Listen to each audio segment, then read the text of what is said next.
අද මගේ ඩයට් එකේ 48 වෙනි දවසේ අපි බලමු මම 48 වෙනි දවසේ මගේ ඩයට් එකට එකතු කරගන්න මොනවද ඒ වෙනුවට හදාගන්නේ මොනවද හදන්නේ කොහොමද කියලා අපි බලමු. මම ඉස්සෙල්ලාම ඉතින් චාර්ට්යක් ලිපේ තියාගෙන ඒකට පොතේ චූට්ටක් එකතු කරගන්නවා. ගොඩාක් නෙමෙයි සාමාන්‍ය චූට්ටක් එකතු කරගන්නවා. මේ මම දැන් එක දවසකට විතරක් නෙමෙයි මේ මාළුව හදාගන්නේ. මම හදලා අද අවශ්‍ය ප්‍රමාණය අරගෙන ඉතුරු එක ෆ්‍රිජ් එකේ දාගන්නවා. අපි බලමු මේක හදාගන්නේ කොහොමද කියලා. තෙල් ටිකක් දාලා චාර්ට්ටියට තෙල් එක පොඩ්ඩක් රත් වෙන්න තියන්න. ඊට පස්සේ තෙල් එක හොඳට රත් වුණාට පස්සේ ගින්දර ලිපේ අඩු කරගන්න ඕනේ. ගින්දර ගොඩක් වැඩි කරගන්නපා. දැන් මුලින් මේ දුනි යන්නම රත් වෙලා තියෙන්නේ. මම ගින්දර අඩු කරගත්තේ දැන්. අඩු කරගන්න. ඊට පස්සේ තෙල් එක රත් වුණාට පස්සේ ඒකට අබැරි ටිකක් දාගන්න ඔය විදිහට. ඉතින් අබැරි ටික ඔහොම පුපුරනවා. ඊට පස්සේ අබැරි ටික පුපුරුවාට පස්සේ මම සුදු ලුණු ටික එකතු කරගන්නවා. ඒකට සුදු ලුණු ඔය විදිහට චුට්ටක් මේ විදිහට එකතු කරලා මේ රන්වන් පාට වෙනකන් චුට්ටක් එහෙට මෙහෙට දාලා ගොඩාක් වෙලා තියන්න නැතුව ඒකට අපි එකතු කර ගන්නවා ලුණු ටික. මේ විදිහේ ලුණු කපලා තියාගන්න. ඊට පස්සේ ලුණු ටිකත් ඒකටම එකතු කර ගන්නවා. ඊට පස්සේ මේ සුදු ලුණු අබ්බ ටික ඔක්කොම මේවා වෙලා කලවම් වෙලා චුට්ටක් බැදීගෙන වගේ එද්දි ඒකට මම මේ මෑකරා ටික එකතු කර ගන්නවා. මේ විදිහට වෙන මුකුත් එකතු කරගන්න ඉස්සෙල්ලා මෑකරා තමයි එකතු කරගන්නේ.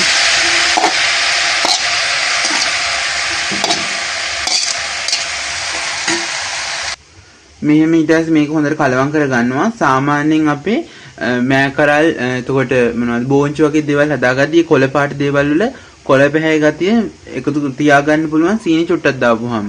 ඒ වුණාට මම සීනි දාන්නේ නැහැ මේකට. මොකද මේ මම ඩයට් එකකට හදාගන්න ඉඳ සීනි එකතු කරගන්නේ නැහැ. මේක හොඳට කලවම් කරලා අපි ඒක ලුණු එකතු කරගන්නවා මේ විදිහට. මේ ලුණු දාන්නේ. ලුණු අවශ්‍ය ප්‍රමාණයට ලුණු එකතු කරගන්න ඕගොල්ලෝ. ඊළඟට මම මේකට කුරුඳු පොතු කෑලි දෙක තුනකුයි මේ මොනවාද සූදුරු චුට්ටකුයි එකතු කරගත්තා. ඊළඟට අපි ওই ටික කලවම් කරන්න ඉස්සෙල්ලා ඕකට එකතු කරගන්නවා තක්කාලි. මම සාමාන්‍යයෙන් තක්කාලි ටිකක් හොඳට දා ගන්නවා මේ විදිහට. තක්කාලි දාපුවම රහයි එකේ පොඩි ඇඹුල් ගතියක් එනවනේ. ওই විදිහට තක්කාලි එකතු කරගන්නවා. ඊළඟට අපි ඒකට කහකුළු ටිකක් එකතු කරගන්නවා. ඊළඟට අපි ඒකට තුන පහ කුළු ටිකක් එකතු කරගන්නවා. ඊළඟට අපි මේකට මිරිස් කුඩු ටිකක් එකතු කරගන්නවා. කෑලි මිරිස් එකතු කරනවා නම් හොඳයි අර ලස්සනට තියෙනවා. ඒ වුණාට කෑලි මිරිස් ඉවර වෙලා මේ මම මිරිස් කුඩු එකතු කරගන්නේ. ඊළඟට අපි මේ ටික ඔක්කොම හොඳට එකට වෙන්න කලවම් කරගන්නවා මේ විදිහට. ඔක්කොම කලවම් කරගන්න හොඳට. අපි මේක වහන්නෙත් නෑ වතුර එකතු කරන්නෙත් නෑ. මොකද මේක ටිකක් වෙලා තැම්බෙද්දි මේකේ තියෙන වතුර ටික ඔටෝ එළියට එනවා මේ අයින් වෙලා. ඒ වතුර වලින්ම තැම්බෙනවා. ඒකින්ද වහන්නත් එපා. මේ වහපුවාම මැලවිලාම යනවා. ඒකින්ද වතුර එකතු කරන්නත් එපා වහන්නත් එපා. ওই විදිහට හිමීට ගින්දර අඩු කරලා මේ ඔටෝ හිමීට තැම්බෙන්න තියන්න. හරි ඉතින් ඔන්න ওই විදිහට දැන් රසම රස මෑකරල් එකක් හැදිලා තියෙන්නේ. පේනවනේ. දැන් වතුරත් හිඳිලා ගානට තැම්බිලා තිබ්බ ප්‍රමාණිත අඩු වෙලා තිබ්බට වඩා මෙන්න මේ විදිහට රහම රහයි මේ මෑකරල් එක රසම රස විදිහට හැදිලා තියෙන්නේ. අපි බලමු ඊළඟට මම මොන ප්‍රමාණ වලින්ද අද එකතු කරගන්න ඩයට් එකට කියලා. හරි ඉතින් මම අද කෑම වලට එකතු කරගන්නවා රතුබත් ග්‍රෑම් 100ක්. මම රතුබත් ග්‍රෑම් 100ක් තමයි එකතු කරගන්නේ. මේ විදිහට රතුබත් ග්‍රෑම් 100 නෙල්ල ගන්න හරියට මේ අඩු වැඩි වෙද්දි අයින් කරලා හදා ගන්න පුළුවන් ওই විදිහට.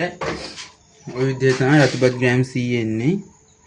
ඊට පස්සේ මම එකතු කරගන්න මම හදාගත්ත මෑකරල් මාළුව. මෑකරල් මාළුවෙන් මෙතන මේ ටික් ගාලා යනවනේ සද්දේ. ඒක ඔබලා මේ ආයෙ ග්‍රෑම් බිඳුවේ ඉඳන් උඩට යන විදිහට හදා ගන්න පුළුවන්. මම මෑකරල් ග්‍රෑම් මාළුවෙන් ග්‍රෑම් 120ක් එකතු කරගන්නවා. මෑකරල් එකකින් 120ක් ගන්නෙ.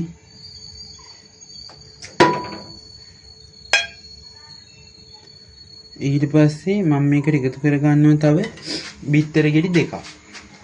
ප්‍රෝටීන් වෙනුවට බිත්තර ගෙඩි දෙකක් එකතු කරගන්නවා මේ විදිහට. ඊට පස්සේ මම තව මේකට එකතු කරගන්නවා මේ මොනවද දඹල කොළ මැල්ලු. දඹල කොළ නෙමෙයි දඹල අර දළු දඹල මැල්ලුම් ග්‍රෑම් 50ක් එකතු කරගන්නවා මම මේකට. දඹල මැල්ලුම් 50යි. රහයි දඹල මැල්ලුම. ඊට පස්සේ මම මේකට එකතු කරගන්නවා ලුණු කොළ ග්‍රෑම් 20ක්. ඔය විදිහට තමයි එකතු කරගත්තේ අද කෑම එකට. ඉතින් මේ තියෙන මම හදාගත්ත කෑම එක අද. ඉතින් මේ වීඩියෝ එක අවසාන වෙනකම් බලපු ඔයගොල්ලන්ට බොහොම ස්තුතියි. ඉතින් මගේ වීඩියෝ වැදගත් නම් මාව subscribe කරලා මාව share කරලා තව කට්ටියට බලන්න කමෙන්ට් එකක් දාගෙන like එකක් දාගෙන යන්න. එහෙනම් ඔයගොල්ලෝ හැමෝටම සුබ දවසක්.